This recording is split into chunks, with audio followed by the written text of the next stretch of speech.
कि आजकल माँ बाप तरबियत नहीं कर रहे, घरों में इस्लामी निज़ाम नहीं है, नमाज का माहौल नहीं है, इसलिए औलाद बिगड़ रही है। और इतनी बिगड़ रही है, इतनी बिगड़ रही है कि अब माँ बाप की भी कद्र कीमत घरों में नहीं, माँ बाप का भी इज्जत और एहतराम घरों में नहीं। क्या कैफियत है? माँ बाप को घर का कचरा समझा जाता है, कुत्ते पाले जाते हैं, कुत्तों को पालकर अपने बिस्तर में अपने साथ सुलाया जाता है, बिल्लियों को अपने सीने पे लेके सुला रहे हैं, बिल्लियों के लिए बिस्किट खरीदने के लिए 2-3 किलोमीटर मॉल तक का सफर करते हैं, इंटरनेट पर ऑर्डर करते हैं कुत्ते बिल्ली को बिस्किट खरीदने के लिए। आपसे पूछता हूँ, बिस्तर में कुत्तों को लेके सोने वालों और माँ बाप को घर से बाहर निकालने वालों, कभी सोचा कुत्तों को बिस्तर में लेके सो रहे हो जिनके आने से रहमत चली जाती है, रहमत के फरिश्ते चले जाते हैं, और माँ बाप को घर से निकाल रहे हो जो तुम्हारी जन्नत है, वो माँ बाप जिनके चेहरों को देखने से अल्लाह मकबूल हज का सवाब अता फरमाता है, वो माँ बाप अल्लाह अकबर जिनकी दुआ रसूलुल्लाह की दुआ की तरह कह दी रसूलुल्लाह ने, दुआ वालिदिही ले वलदिही का दुआई लकुम, तुम्हारे बाप की दुआ तुम्हारे हक में ऐसी है जैसे मुझ मोहम्मद की दुआ मेरे उम्मती के लिए। मेरे भाइयों, किसी के खूबसूरत चेहरे को देखकर वो अजर और सवाब नहीं मिलता जो माँ बाप के झुर्री पड़े हुए चेहरों को देखकर मिलता है। ये तुम्हारी जन्नत भी है, ये तुम्हारी जहन्नम भी है। अगर तुम इनकी खिदमत करके अल्लाह को राजी कर लो, ये तुम्हारी जन्नत है, और अगर तुम इनकी खिदमत न करो और अल्लाह नाराज हो जाए, ये तुम्हारी जहन्नम है। इसलिए खुदा के लिए अपने माँ बाप की कद्र करो, माँ बाप की इज्जत करो। कुरान कहता है फला तकुल लहुमा उफ, अपने माँ बाप के सामने उफ भी मत कहो। ये उफ का तर्जुमा बहुत से बुजुर्गों ने बयान किया, उफ का माना बहुत सारे लोगों ने बयान किया, लेकिन मैं ढूंढता रहा तो मुझे शेख अबू तालिब मक्की की किताब क़ुतुल क़ुलूब में उफ का माना मिला, जिसने मेरे दिल को बहुत मुतासिर किया।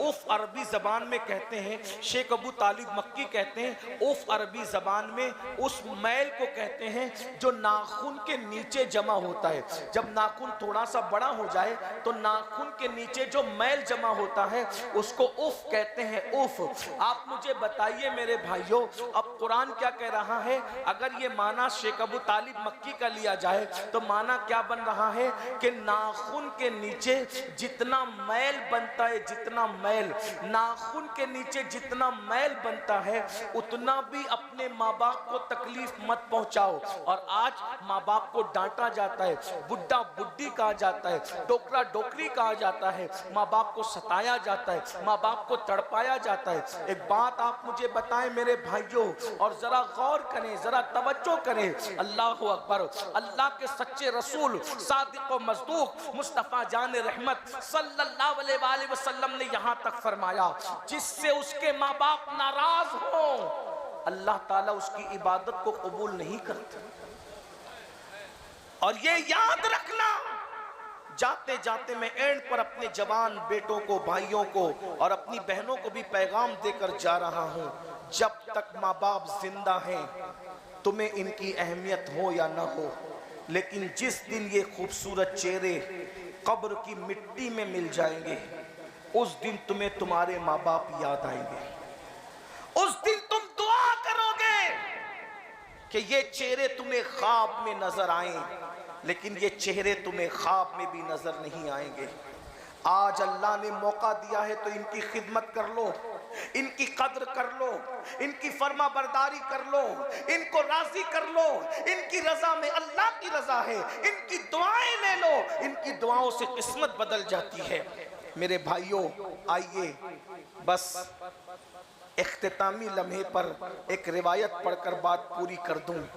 जब माँ का जिक्र आया तो मुझे रसूलुल्लाह की वो माँ याद आ गई, जिस माँ जैसी माँ होने के एतबार से दुनिया में कोई नहीं हो सकती। किसी का बेटा गौस है, किसी का बेटा कुतुब है, किसी का बेटा अब्दाल है, तन्हा आमिना वो माँ है जिसका बेटा महबूबे खुदा है, जिसका बेटा रहमतुल लिल आलमीन है, जिसका बेटा वजह तख्लीक़े कायनात है। अल्लाह अकबर। वो माँ कैसी माँ होगी जिसके कोख से अल्लाह के हबीब ने जन्म लिया, मुस्तफ़ा जान रहमत ने जन्म दिया। अरे गौसे पाक को पैदा करना हो या मूसा अलैहिस्सलाम को पैदा करना हो और ईसा अलैहिस्सलाम को पैदा करना हो, वलियों को और नबियों को पैदा करना हो, तो ऐसी ऐसी माओं का इंतखाब किया जाता है। जब सैयदुल अंबिया और अपने महबूब को पैदा करना हुआ होगा, उनके लिए अल्लाह ने जिस माँ का इंतखाब किया होगा, वो माँ कितनी अजीम माँ होगी, वो माँ कितनी करीम माँ होगी। लेकिन आइए मेरे जवानों, आज 24 घंटे में अगर तुम सफर में रहते हो तो एक मर्तबा भी अपने माँ बाप को फोन करके नहीं कहते कि अब्बू कैसे हो, अम्मी कैसे। दोस्तों के साथ 3-3 घंटे बैठते हो, कभी अपने माँ बाप के साथ भी आधा घंटा का टाइम निकाला बैठने के लिए?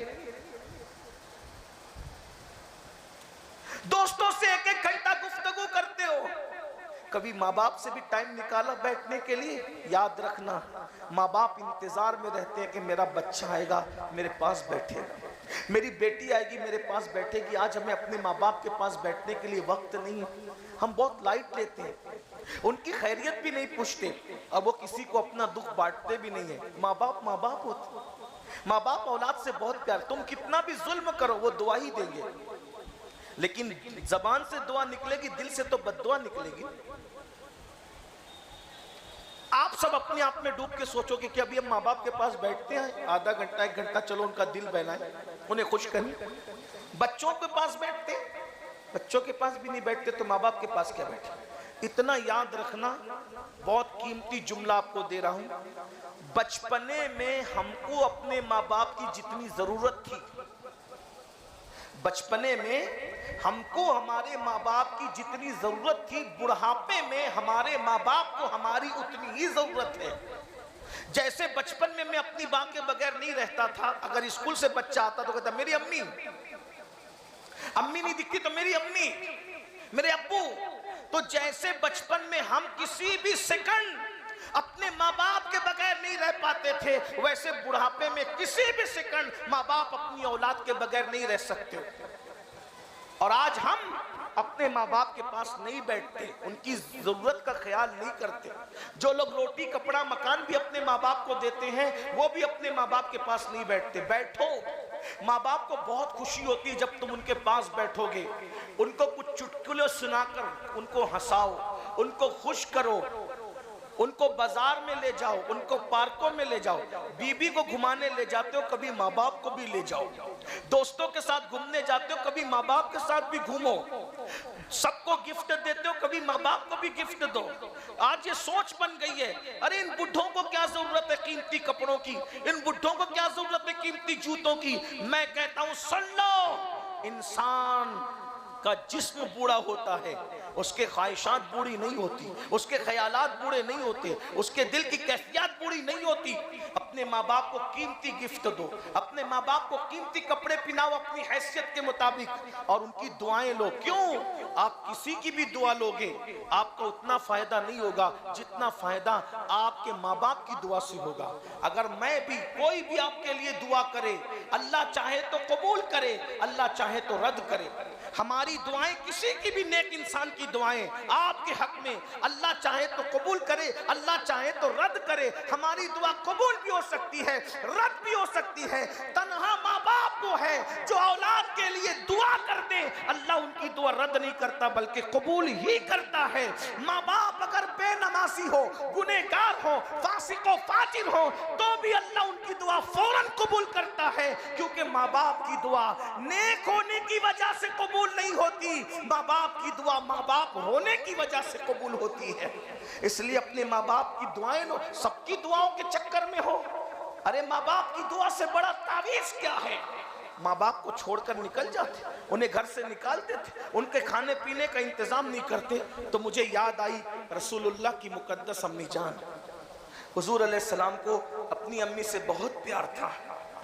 एक दिन, तवज्जो करना, इधर ध्यान दो, इधर बात एंड की तरफ जा रही है। तवज्जो, मैंने कहा था ना, जिस दिन माँ बाप नहीं रहेंगे उस दिन याद आएंगे। अल्लाह के रसूल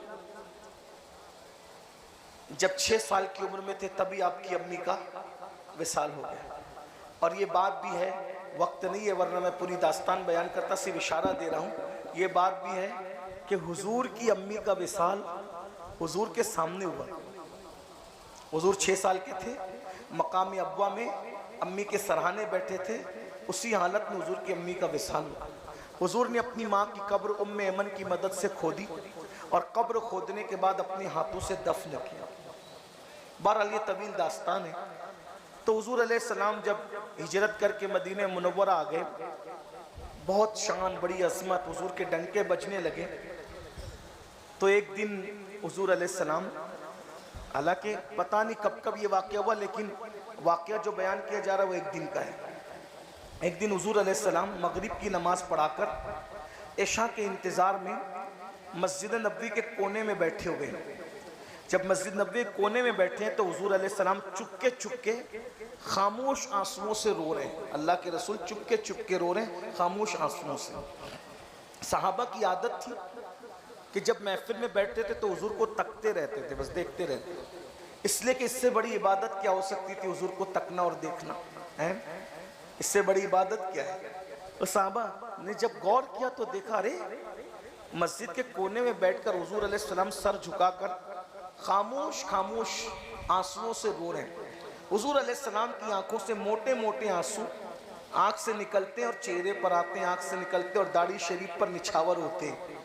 साहबे किराम हुजूर के करीब गए और हुजूर को रोता देखकर, क्योंकि वो सच्चे आशिक रसूल थे साहबा, हुजूर की खुशी उनकी अपनी खुशी थी, हुजूर का दुख उनका अपना दुख था। तो हुजूर को चारों तरफ से झुरमुट में लेके कहते हैं, या रसूल अल्लाह आप क्यों रो रहे हैं? या रसूल अल्लाह आप क्यों रो रहे हैं? आपके रोने की वजह क्या है मेरे आका? मेरे आका अलैहिस्सलाम जब रो रहे, साहबा ने पूछा हुजूर आप क्यों रो रहे हैं, आपके रोने की वजह क्या है? तो मेरे आका फरमाते हैं, ऐ मेरे सहाबा, आज मुझे मेरी अम्मी हजरत आमिना की याद आ गई। आज मुझे मेरी माँ याद आ गई। जब हजरत आमिना का जिक्र आया, हुजूर को अपनी माँ याद आई। जरा तवज्जो कर, जो सारी माँओं की अजमत को बयान करने वाला रसूल है, आज उसको अपनी माँ याद आई है। किसी चीज की कमी नहीं थी उनके यहाँ। अगर सर में दर्द होता है, कुफ्फार दुख देने की कोशिश करते हैं, तो अल्लाह उनको मिराज पे बुलाकर अपना दीदार कराता है, उनकी शान ये है। लेकिन आज माँ की याद उनको भी आई। ऐ मेरी कौम के जवानों, एक दिन वो आएगा जब तुम्हारा कोई दिल दुखाएगा तो तुम्हें माँ बाप याद आएंगे, तुम पछताओगे, तुम पछताओगे, अपने आप को कोसोगे, लेकिन गया वक्त फिर हाथ आता नहीं। खास तौर पे जब तुम्हारी औलाद तुम्हारा दिल दुखाएगी तो तुमको माँ बाप याद आएंगे। आज तुम माँ बाप का दिल दुखा रहे हो, कमा तदीन तुदान, जैसा करोगे वैसा पाओगे। तौबा कर लो, माँ बाप को मना लो, माँ बाप को राजी कर लो, ये तुम्हें याद आएगा। लेकिन जो चेहरे चले जाते हैं ना, फिर कभी वो लौट कर नहीं आते। हुजूर अलैहिस्सलाम फरमाते हैं, आज मुझे मेरी अम्मी सैयदा आमिना की याद आ गई। हजरत आमिना का जिक्र सुनकर सब सहाबा रो पड़े, क्योंकि हुजूर की अम्मी की बात थी। हुजूर की अम्मी, मैं आपको बताऊं, एक अमल ऐसा है, जब दुआ कबूल होने में देर हो ना, देर, जब दुआ कबूल होने में देर हो और आप अर्जेंट दुआ कबूल करवाना चाहते हैं, तो हुजूर की अम्मी का वास्ता देकर दुआ करना, फिर देखना दुआ कितनी जल्दी कबूल होती। हुजूर के अब्बा जान का वास्ता देकर दुआ करना, फिर देखना कितनी जल्दी दुआ कबूल होती। ये बहुत करंट वाले लोग हैं, ये बहुत पावरफुल लोग। हुजूर के माँ बाप है भाई, हुजूर के माँ बाप, हुजूर के माँ बाप, गौर करें, हुजूर के माँ बाप है। इनकी फजीलत ही बयान नहीं हो सकती। इनकी सबसे बड़ी फजीलत ये है कि इनका बेटा रसूलों का इमाम है, अल्लाह का महबूब है। इससे बड़ी फजीलत इनकी क्या होगी? कायनात में माँ बाप होने के एतबार से इन जैसा कोई नहीं है। तो हजरत मुस्तफा करीम फरमाते हैं, आज मुझे मेरी अम्मी हजरत आमिना की याद आ गई। सब रो पड़े। हुजूर की अम्मी के नाम पे सबकी आंखों में आंसू आ गए। जब रोते रोते हिचकियां बन गई, हमक हमक कर लोग रो रहे थे।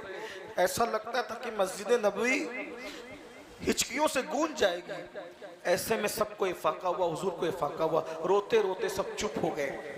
जब सहाबा चुप हो गए, हुजूर चुप हो गए, तो हुजूर ने फरमाया, ऐ मेरे सहाबा, अगर आज मेरी अम्मी आमिना हयात होती कितना अच्छा होता। आज मेरी माँ हयात होती कितना अच्छा होता। क्या होता? साहबा ने पूछा, आका हमारे माँ बाप आप पे कुर्बान, क्या होता? आका फरमाते हैं, काश काश काश मेरी माँ हयात होती, काश मेरी माँ हयात। हुजूर कह रहे, काश मेरी माँ हयात होती और फिर मैं तुम्हें नमाज पढ़ा रहा होता, मैं हालत नमाज में होता, अपने मुसल्ले पर होता और मेरी माँ को मेरी जरूरत पेश आ जाती। तमन्ना तो देखो, रसूलुल्लाह की तमन्ना, जिसकी तमन्ना पर किबला बदल जाता है उसकी तमन्ना देखो। काश मेरी माँ हयात होती और मेरी माँ को मेरी जरूरत पेश आती, और जब जरूरत पेश आती तो मेरी माँ मुझे नमाज पढ़ाते हुए कहती, बेटा, हाय हाय हाय, जिसे कुरान मुज़म्मिल, मुद्दस्सिर, ताहा, यासीन कैसे कैसे अलकाब से पुकार रहा है, वो रसूल तमन्ना कर रहे हैं। हालांकि कोई रसूलुल्लाह को बेटा नहीं कह सकता, कोई रसूलुल्लाह को भैया नहीं कह सकता, गौर कर रहे हैं आप, कोई रसूलुल्लाह को भतीजा नहीं कह सकता। ईमान लाने के बाद सबने उनको आका कहा, मौला कहा, मालिक कहा। चचाओं ने आका कहा, चचाजाद भाइयों ने भैया नहीं कहा, आका कहा। उम्मतुल मोमिनीन ने सरकार, सैयदो, सरदार कहा। हज़रत अब्बास सगे चचा थे, उम्र में ज्यादा थे, वो भी आका व मौला कहते थे। सैयदा सफिया और आतिका फूफियां थी, आका कहती थी। लेकिन हुजूर की तमन्ना, ए काश मेरी माँ हयात होती और मेरी माँ को मेरी जरूरत पेश होती और मैं नमाज पढ़ा रहा होता, मेरी माँ मुझे पुकारती, बेटा इधर आओ, बेटा इधर। क्या लज्जत है ना बेटा, लफ्ज़ बेटा में, हाँ बड़ी लज्जत है। ये मोहब्बत वाले ही जान सकते हैं, तुम नहीं जान सकते। ए जदीद दौर के बेरहम जवानों, तुम नहीं जान सकते। इंटरनेट की दुनिया में माँ बाप को भूलने वाले लड़कों, तुम नहीं जान सकते। स्टेज की दुनिया में कोई अल्लामा कहता है, कोई मौलाना कहता है, कोई खतीब आजम कहता है, अल्लाह फला फला, इतने अलकाब देते हैं, मजा नहीं आता। लेकिन घर जाओ, माँ एक बार बेटा कह के पुकारे तो सारे अलकाबात हल्के लगने लगते हैं। ये बहुत पावरफुल है। आका फरमाते, मेरी माँ मुझे पुकारती, बेटा इधर आओ। साहबा कहते, हुजूर जब आपकी अम्मी आपको पुकारती, बेटा इधर आओ, तो आप क्या करते? आका फरमाते, मैं नमाज छोड़ देता, मैं नमाज नहीं पढ़ता, नमाज छोड़कर लब्बैक कहते हुए अपनी अम्मी की बारगाह में हाजिर हो जाता। ये माँ है रसूलुल्लाह के नजदीक, माँ ये। हुजूर कहते हैं, मैं नमाज छोड़ के चला जाता अपनी माँ की बुलाने पे। ये माँ है। और आज हम पसंद की शादी के चक्कर में माँ बाप का दिल दुखा रहे, दोस्तों के चक्कर में माँ बाप का दिल दुखा रहे, कारोबार के चक्कर में माँ बाप का दिल दुखा रहे। आइए अपने आप को भी जहन्नम की आग से बचाइए, अपनी औलाद को भी जहन्नम की आग से बचाइए। दीन पर अमल कीजिए, आखिरत की फिक्र कीजिए, आखिरत को संवारने की कोशिश कीजिए। अल्लाह पाक की बारगाह में दुआ करता हूँ, अल्लाह सबसे पहले मुझे अमल की तौफीक दे, आप सबको अमल की तौफीक दे। गुफ्तगू के दरमियान अगर कोई गलती हो गई हो, अल्लाह ताला माफ़ कर दे। अस्तगफिरुल्लाह रब्बी मिन कुल्ली ज़ंबिन व अतूबु इलैहि व मा अलैना इल्लल बलाग।